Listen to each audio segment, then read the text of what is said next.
বিসমিল্লাহির রহমানির রহিম। আসসালামু আলাইকুম সুপ্রিয় শিক্ষার্থীবৃন্দ, আশা করি তোমরা সকলেই ভালো আছো। আমি আল্লাহর রহমতে অনেক ভালো আছি। সবাইকে অনলাইন ক্লাসের পক্ষ থেকে স্বাগতম। আমি মোহাম্মদ রফিকুল ইসলাম। আমার অনার্স এবং মাস্টার্স কমপ্লিট করেছি মাওলানা ভাসানী বিজ্ঞান ও প্রযুক্তি বিশ্ববিদ্যালয় থেকে পদার্থবিজ্ঞান বিষয়ের উপর। আমার বর্তমান কর্মস্থল হচ্ছে গোবিন্দগঞ্জ আব্দুল হক সিটি কলেজ, প্রভাষক পদার্থবিজ্ঞান। তো আমি তোমাদের মোটামুটি 3টি বিষয়ের উপর ক্লাস নেব: পদার্থবিজ্ঞান, রসায়ন বিজ্ঞান এবং গণিতের উপর। আমি আজকে শুরু করব পদার্থবিজ্ঞান বিষয়ের উপর। অধ্যায় হচ্ছে পদার্থের অবস্থা ও চাপ। শুরুতেই আমি আলোচনা করব চাপ নিয়ে। দেখো, চাপ কোনো বস্তুর একক ক্ষেত্রফলে প্রযুক্ত বলকে চাপ বলে। এটাকে ইকুয়েশনের মাধ্যমে লেখা হয় P ইকুয়াল F/A। তুমি যদি সংজ্ঞা মুখস্থ করতে নাও পারো কোনো সমস্যা নাই, তুমি শুধু ইকুয়েশনটা মুখস্থ রাখবা যে pressure P equal F/A। P তে হচ্ছে প্রেসার, চাপ, F তে হচ্ছে ফোর্স মানে বল, A তে হচ্ছে এরিয়া মানে ক্ষেত্রফল। অর্থাৎ এই নিচে যে রাশিটা থাকে তাকে তুমি সবসময় একক বলবা। অর্থাৎ একক ক্ষেত্রফলে প্রযুক্ত বলকে কি বলা হয়? চাপ বলা হয়। দেখো এখানে তাই লেখা আছে, কোনো একটা বস্তুর একক ক্ষেত্রফলে প্রযুক্ত বলকে কি বলা হয়? চাপ বলা হয়। দেখো তুমি এখানে লিখে নিতে পারো, এফ তে হচ্ছে বল, এ তে হচ্ছে ক্ষেত্রফল, আর পি তে হচ্ছে কি? চাপ। তাহলে চাপ তোমরা শিখে ফেললে। দেখো এখন প্রতি বছর এই একক এবং মাত্রা নিয়ে মোটামুটি 2 থেকে 3টা এমসিকিউ আসে। তো এই চাপের মাত্রা এবং একক এটা খুবই ইম্পর্টেন্ট একটা টপিকস, আমরা এটা শিখে নিব। দেখো চাপের মাত্রা, এই মাত্রা মুখস্থ করা যাবে না, এটা মুখস্থ করার বিষয় না, তুমি শুধু জাস্ট ইকুয়েশন থেকে বের করতে পারবা। P ইকুয়াল কি? F/A। এখন দেখো তো, F সমান আমরা কি জানি? ma। এর জায়গায় এ থাকলো, এখন শুধু যার যার মাত্রা বসাই দিব, তাই হয়ে যাবে। দেখো এম তে কি? ভর, ভরের মাত্রা কি? Capital M. এতে কি? ত্বরণ, ত্বরণের মাত্রা হচ্ছে LT ইনভার্স 2। এতে হচ্ছে কি? ক্ষেত্রফল, এই ক্ষেত্রফলের মাত্রা হচ্ছে L স্কয়ার। তাহলে এটাকে সিম্পলিফিকেশন করো। দেখো এম, এল উপরে একটা, নিচে দুইটা, একটা কাটা যায়, তাহলে নিচে থাকে একটা এল, এটা উপরে যায় এল ইনভার্স হয়ে যায় এবং টি ইনভার্স 2। এটাই কিন্তু আমাদের কি? চাপের মাত্রা। মুখস্থ করার দরকার নেই, এটা কিন্তু তুমি মুখস্থ রাখতেও পারবো না, জাস্ট ইকুয়েশন থেকে বের করতে চেষ্টা করবা। দেখো এর এককটা কি? একটু খেয়াল করো, একক। এই এককও মুখস্থ রাখা যাবে না, ইকুয়েশন থেকে আসে। দেখো পি ইকুয়াল কি? F/A। এফ তে কি? বল, বলের একক কি? নিউটন। এতে কি? ক্ষেত্রফল, ক্ষেত্রফলের একক হচ্ছে মিটার স্কয়ার। তাহলে দেখো দাঁড়াচ্ছে কি? Newton meter inverse 2।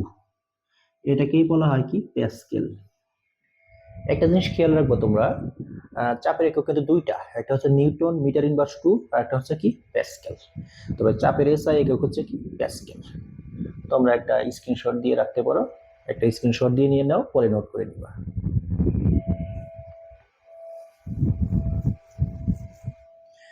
এখন আমি তোমাদের শিখাবো চাপের সাথে বল এবং ক্ষেত্রফলের সম্পর্কটা কি। তাহলে দেখো পি ইকুয়াল কি? F/A। এফ এবং পি এখানে কি? সমানুপাতিক। অর্থাৎ বল বাড়লে চাপ বাড়ে, কিন্তু এর সাথে পি এর হচ্ছে ব্যস্তানুপাতিক সম্পর্ক। তার মানে হচ্ছে কি? দেখো এ বাড়লে, বা এখানে তুমি লিখতে পারো যে ক্ষেত্রফল বাড়লে চাপ কমে, এটাই কিন্তু বাস্তব। এখন তোমরা খেয়াল করো তো, পরীক্ষায় প্রায় প্রায় এমসিকিউ আসে যে কোনো একটা বস্তুর বল যদি 2 গুণ বাড়ানো হয় তাহলে চাপ কয় গুণ বাড়ে? ভালো করে খেয়াল করো তোমরা। দেখো, বল 2 গুণ বাড়লে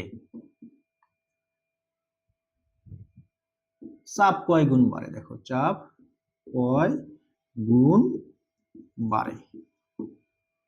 তুমি এখানে কি করবা? জাস্ট এফ ইকুয়াল কি, জাস্ট পি ইকুয়াল কি, এফ বাই এ। তুমি এখানে মানটা শুধু বসাই দিবা। বল কয় গুণ বাড়ছে? 2 গুণ, তাহলে 2 বাই এ। তার মানে দেখো পি ইকুয়াল 2 বাই এ, তার মানে কি দেখো তো, বলটাও কিন্তু কয় গুণ বাড়তেছে? 2 গুণই বাড়তেছে। সরি, চাপটাও কিন্তু কয় গুণ বাড়তেছে? 2 গুণ বাড়তেছে। অর্থাৎ বল যদি 2 গুণ বাড়ে, চাপ কয় গুণ বাড়ে? 2 গুণ বাড়ে। এখন খেয়াল করো, তোমাকে যদি বলে যে ক্ষেত্রফল 2 গুণ বাড়লে চাপ কয় গুণ হয়? কয় গুণ হয়? দেখো, এটা কিন্তু একটা প্রশ্ন। দেখো, এখানে চাপের সাথে ক্ষেত্রফলের সম্পর্কটা হচ্ছে ব্যস্তানুপাতিক। অর্থাৎ ক্ষেত্রফল যদি 2 গুণ হয়, দেখো এখানে মান বসায় দিবা শুধু, জাস্ট আর কিচ্ছু না, এফ ভাগ এ। তাহলে এখানে কি করবা? জাস্ট এর জায়গায় কয় দিবা? 2 দিবা। তার মানে এটাকে কি লেখা যায়? Half F.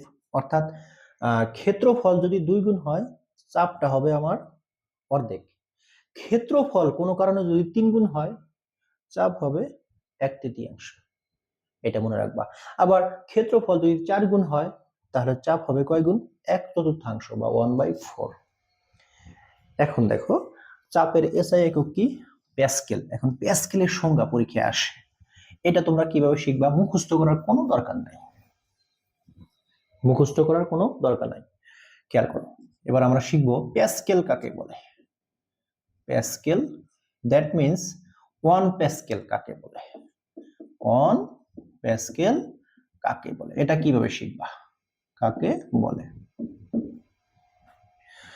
এটা কিন্তু মুখস্থ করবো না, মুখস্থ করার বিষয় না, তোমরা শুধু খেয়াল রাখবা ইকুয়েশনটা কি। কার একক প্যাসকেল? চাপের একক প্যাসকেল। তাহলে চাপের সূত্রটা তোমরা লিখবা, এফ ইকুয়াল কি, এ।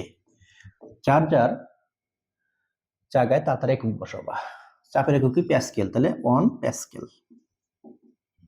বলের একক কি? Newton, 1 Newton. এতে কি? ক্ষেত্রফল 1 মিটার স্কয়ার। তার মানে দেখো তো, এটা সংজ্ঞাটা কি দাঁড়াইতেছে? 1 মিটার স্কয়ার ক্ষেত্রফল বিশিষ্ট কোন বস্তুর উপর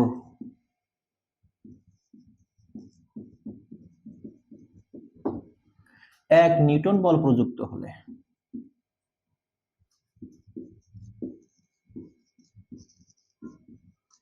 সৃষ্ট চাপকে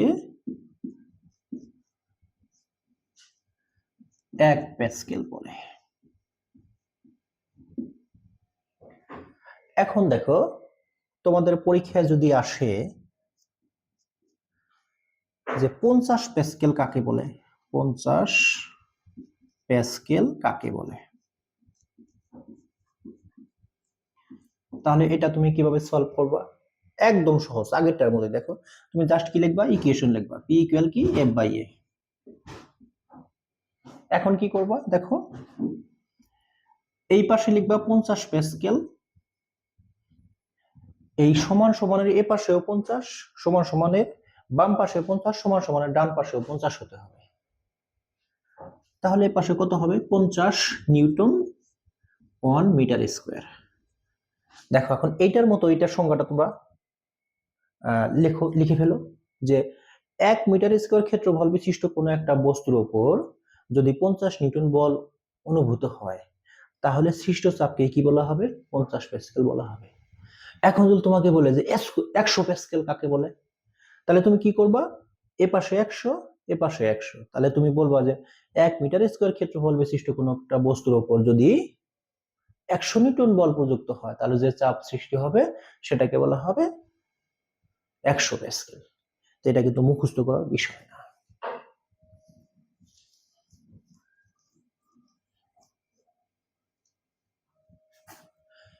এখন আমি শিখাবো তরলের অভ্যন্তরে কোনো একটা বিন্দুর চাপ কিভাবে আমরা নির্ণয় করবো। খেয়াল করো, ধরে নাও এটার ভিতরে কি আছে, তরল পদার্থ আছে, এইখানে একটা বস্তু আছে, এই বস্তুর উপর চাপটা আমরা বের করব। তরলের অভ্যন্তরে কোনো বিন্দুতে চাপ, তরলের অভ্যন্তরে কোনো বিন্দুতে চাপ, এটা তোমরা কিভাবে বের করবা দেখো। আমরা জানি চাপের সূত্র কি, P ইকুয়াল F/A। এখন দেখো তো, এটাকে বলা হয় তরলের মুক্ত পৃষ্ঠ।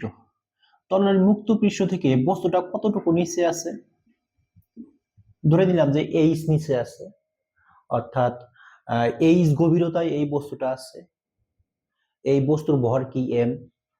আচ্ছা, এখন দেখো তো আমরা F সমান কি জানি, mg, এতে কি ক্ষেত্রফল। এখন দেখো m সমান সমান কি, দেখো এই পাশে তোমরা একটা লিখে নাও, আমরা জানি কি রো ইকুয়াল কত, m/v। তাহলে এইখান থেকে m সমান সমান কি, রো ভি।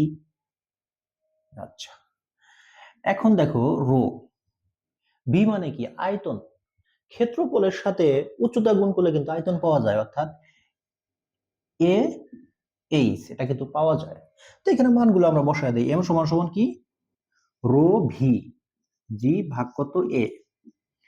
দেখো রো ভি মানে হচ্ছে এ এইচ জি, রো জি, অর্থাৎ রোর জায়গায় রো, ভি এর জায়গায় হচ্ছে এ এইচ এবং জি এর জায়গায় জি, নিচে হচ্ছে এ। এই এ কেটে যায়, তাহলে থাকতেছে কি দেখো, এইচ রো জি। অর্থাৎ এইখান থেকে আমরা পাচ্ছি কি দেখো, পি ইকুয়াল এইচ রো জি। অর্থাৎ তরলের অভ্যন্তরে, তরলের ভিতরে যদি কোনো একটা বস্তু থাকে, তাহলে সেই বিন্দুতে চাপের যে সমীকরণ সেটা হবে পি ইকুয়াল কি, এইচ রো জি। দেখো তো এই জায়গায় কিন্তু একটা সম্পর্ক আছে, কি, তুমি তরলের যত গভীরে যাইবে ওই বস্তুর উপর তত চাপ বাড়বে। কারণ কি, দেখো পি এর সাথে এইচ এর সম্পর্কটা হচ্ছে সমানুপাতিক, অর্থাৎ এইচ বাড়লে চাপ বাড়ে। তো দেখো আমরা কিন্তু এই চাপ রিলেটেড যা কিছু আছে সব আমরা শিখে ফেলেছি। দেখো এখানে চাপের আমরা দুইটা সূত্র পেলাম, একটা হচ্ছে পি ইকুয়াল কি, F/A, এবং তরলের অভ্যন্তরে কোনো বিন্দুতে চাপ হচ্ছে পি ইকুয়াল এইচ রো জি। তাহলে চাপ রিলেটেড আমাদের সবকিছু শেষ। আমরা পরবর্তী ক্লাসে পরের ভিডিও নিয়ে আবার হাজির হব। সবাই সুস্থ থাকো, ভালো থাকো, ধন্যবাদ সবাইকে।